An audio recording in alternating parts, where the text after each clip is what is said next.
আমি 5 দিনীয়া কাৰ্যসূচীৰে দুৰ্গা পূজা আমি অতি ধুমধামেৰে কৰিম বুলি আমি ঠিক কৰিছিলোঁ। আপোনালোকে দেখা পাইছে আমাৰ মঞ্চ কিদৰে আমি সজাই পৰাই তুলিছিলোঁ। আমি এগৰাকী বিখ্যাত গায়িকাক আমন্ত্ৰণ জনাইছিলোঁ, নাম প্ৰসংগৰ আয়োজন কৰিছিলোঁ।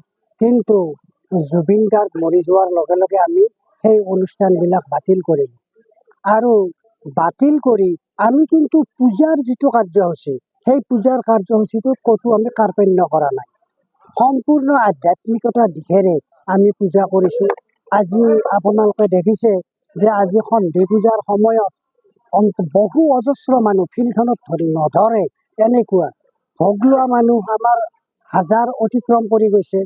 গতিকে বাকীবিলাকত আমি ক'তো কৰা নাই কাৰ্পণ্য, কিন্তু আমি কাৰ্পণ্য কৰিছোঁ একমাত্ৰ জাক জমকতা যিটো মানে সাংস্কৃতিক যিটো দিশ, সেইটো আমি বাদ দিছোঁ। কাৰণ জুবিন গাৰ্গৰ প্ৰতি সশ্ৰদ্ধা প্ৰণাম জনাই আপোনালোকে দেখিছে জুবিন গাৰ্গ আৰু ভূপেন হাজৰিকাৰ সন্মুখত আমাৰ ৬ষ্ঠীৰ দিনাৰ পৰা চাকি জ্বলি আছে। আমি এই ব্যৱস্থাটো কৰিছোঁ।